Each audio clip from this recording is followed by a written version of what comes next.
Welcome to part 2 of the financial cleanse. My name is Justine with Debt Free Millennials, and this video series is all about doing a quick cleanup of your finances just to check in with yourself. See if you're actually hitting your financial goals or addressing problem areas that you know you need to address. In this video, we are going to be talking about debt cleanup, so let's get started.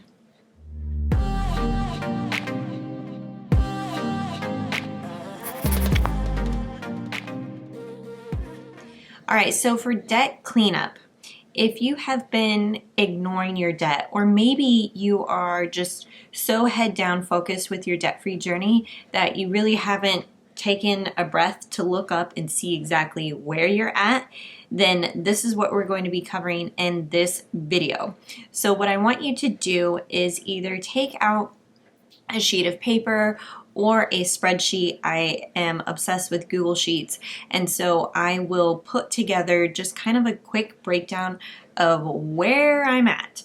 Where are you at with your debt-free journey? So what you're going to do is take your Google spreadsheet and you are going to list all of the debts that you have, including the name of the debt. So whether it be like a Chase credit card or a student loan with Navient, you are going to list all of those individually, including the total outstanding balance, the monthly minimum payment, and the associated interest rate.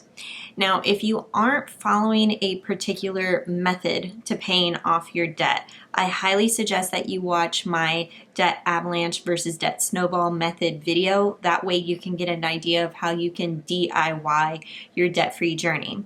And then what you're going to do is go back to that spreadsheet and list your debts in order of how you want to pay them off. Do you want to pay them off according to the smallest outstanding balance, which is what I did, which is the debt snowball method, or do you want to pay them off according to the highest interest rate?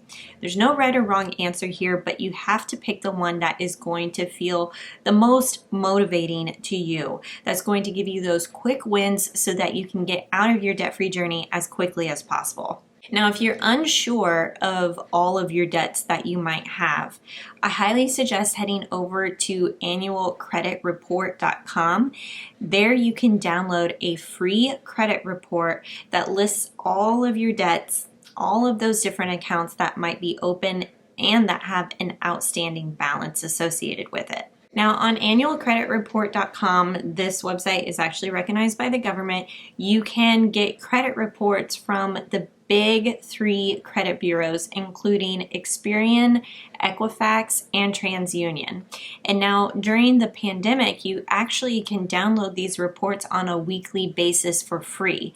So I think this is a really great tool to use, not only to check in with your debt, but just to check in and see exactly what accounts are associated with your name since you started building your credit. Once you have all of your debts listed in your spreadsheet, you also want to take a look at what the target end date is. Knowing your monthly minimum payment, when are you actually going to pay off that debt versus what you're actually putting towards the debt. So a good question to ask yourself in this financial cleanse when it comes to your debt is, what is the target end date for you? You have to have some sort of end date, otherwise this is not going to be motivating for you. You're going to be just either putting the bare minimum towards your debt, or it's just going to be random $20 extra here, $100 extra there.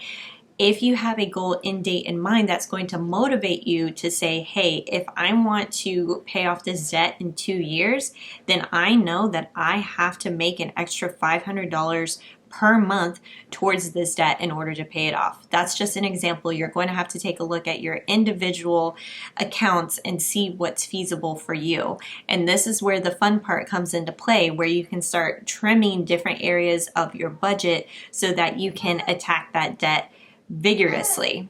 Now, there are a couple of things to keep you motivated on this debt-free journey. You can download some of my free debt-free charts on debtfreemillennials.com, or you can challenge yourself with different activities that are going to keep you motivated, which are all included in my How to Control Your Spending workbook, which is for sale using the link below. What you can also do is track mini milestones. Reward yourself when you have half of your debt paid off, or maybe the smallest loan is paid off.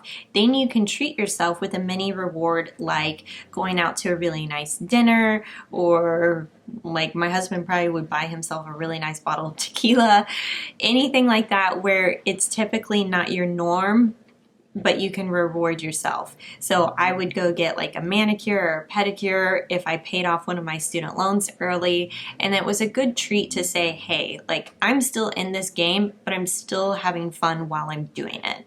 Another thing that really helped me when I was paying off $35,000 in student loan debt was to track my spending in different areas. So inside of the How to Control Your Spending workbook, I do have trackers, spending trackers that you can print out, keep on your refrigerator, and start noting. This is especially useful for spending areas that you know you have a problem with, such as for me, food is always a big expense. So what I do is I print out a tracker for my grocery budget spending, and then I can see, one, how often I'm going to the grocery store or maybe ordering groceries online now, and then two, see if I'm still within budget on a week-to-week basis, instead of going at the end of the month and looking back and saying, oh, I'm overboard.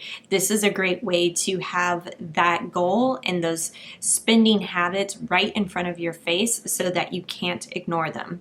And now all of that individual work on the spending for groceries, for example, is actually going to help you with your debt-free journey, because now you are taking a vested interest while just still maintaining your lifestyle. You're taking a vested interest in how you are spending your cash and how that impacts the rest of your debt-free journey. Because if you can attack things like grocery spending and you're getting that under control, then you can start moving more of that money towards your debt so that you can pay it off as quickly as possible. So I would like to know in the comments below, which debt are you attacking right now? Is it a car loan, student loan, or maybe a credit card? And how much do you have left on that debt?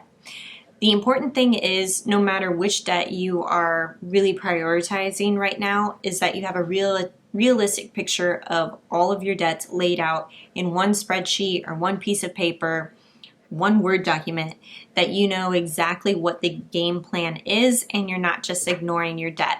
So that is exactly what you're going to be doing after you watch this video. I hope this was helpful for you. Don't forget to check out part 3 coming up in the Financial Cleanse series, where we are going to be discussing all things savings, including emergency funds, different financial goals you might be having, and how that ties in to the rest of your finances. Don't forget to pick up that How to Control Your Spending workbook using the link below, and I'll catch you in part 3.